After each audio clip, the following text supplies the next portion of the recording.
Bienvenue sur Africa 24 pour cette nouvelle édition du 12-15. Au sommaire de l'actualité, les affrontements du 21 décembre à Djibouti entre des civils et la garde républicaine ont exacerbé les tensions déjà existantes entre l'opposition et le pouvoir.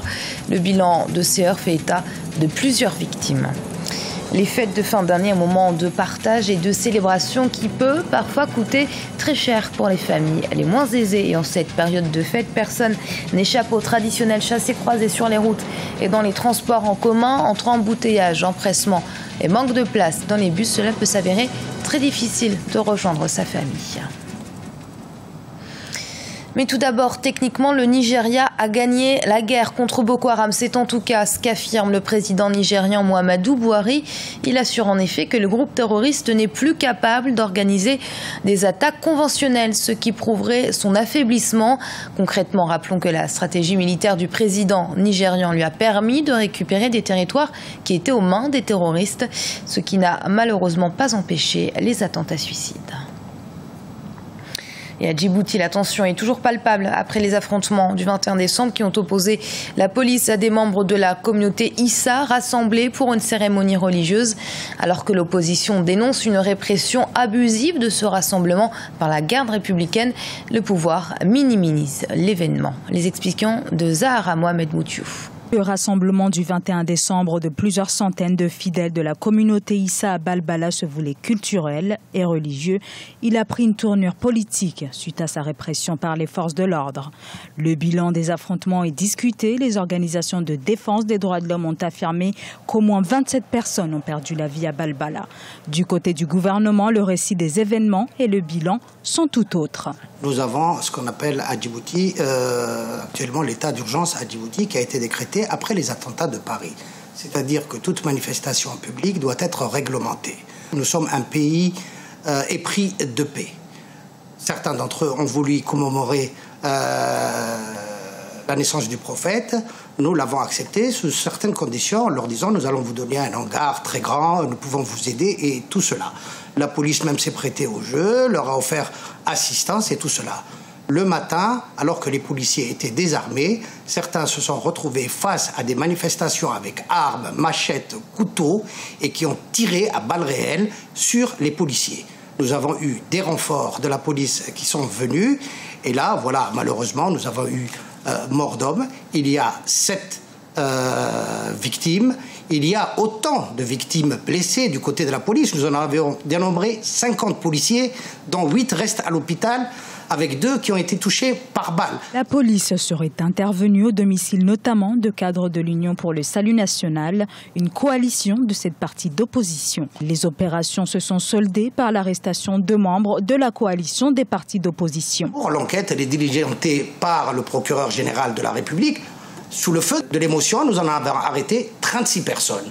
Nous avons mené l'enquête, nous n'avons rien à leur dire, nous les avons libérés. Mais l'enquête se poursuit, nous demandons à enquêter sur certains qui se trouvent actuellement à l'hôpital Bouffard, l'hôpital militaire français, et nous sommes en discussion avec la partie française pour que ces gens soient entendus par le procureur, remis aux autorités pour le bien de l'enquête. Pour l'heure, l'Union pour le Salut National continue de dénoncer les événements du 21 décembre qui traduisent l'extrême tension qui règne dans le pays à quelques mois des élections présidentielles prévues en avril 2016.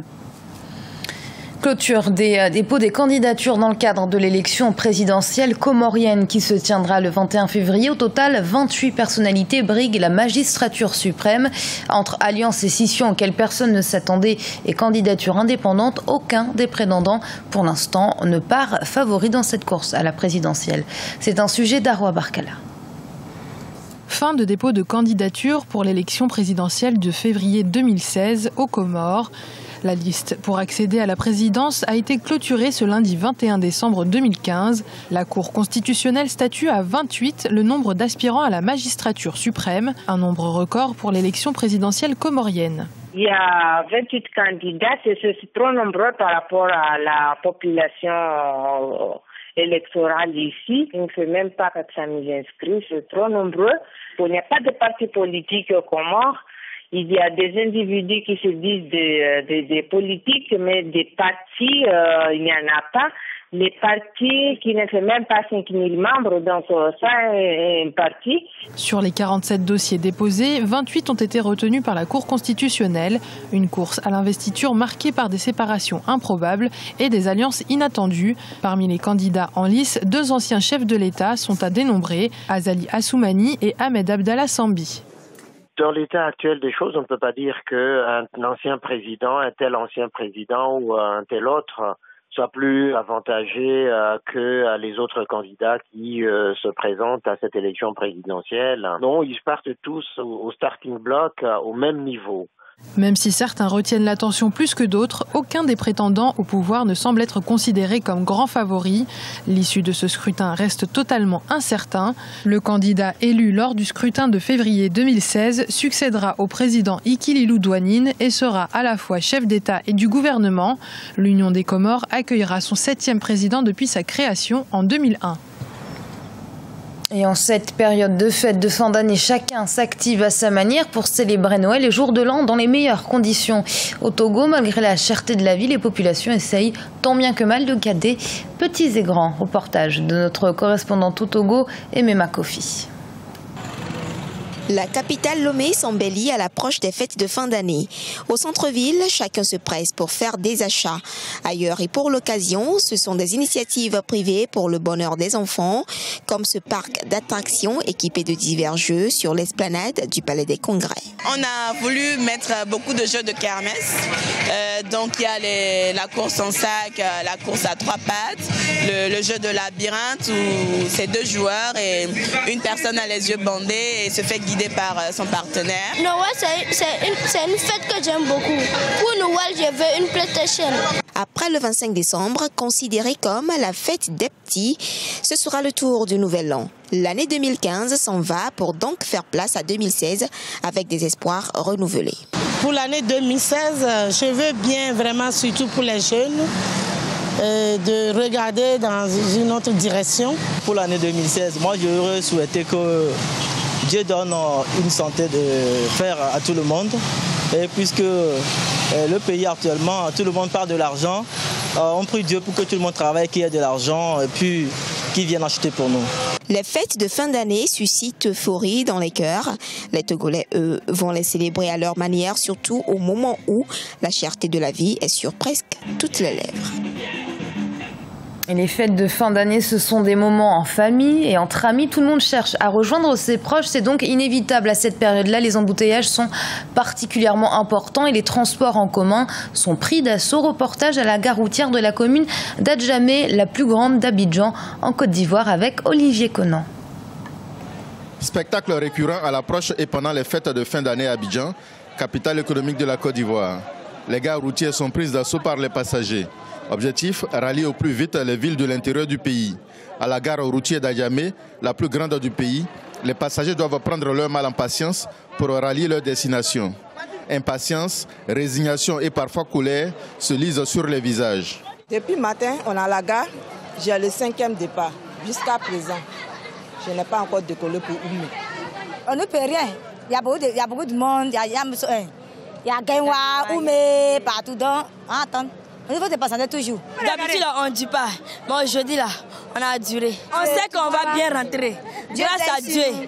Puis il y a des bons chauffeurs aussi. On est venu à 15h là. Juste quand on a su là, ça ne nous plaît pas. Si quand ils viennent maintenant, ça va tout de suite là. On est peur de partir comme ça. Pour les responsables des compagnies de transport, la période des fêtes de fin d'année est très éprouvante. Il faut prendre les dispositions à l'avance pour disposer de la flotte automobile la plus importante possible pour faire face à la demande.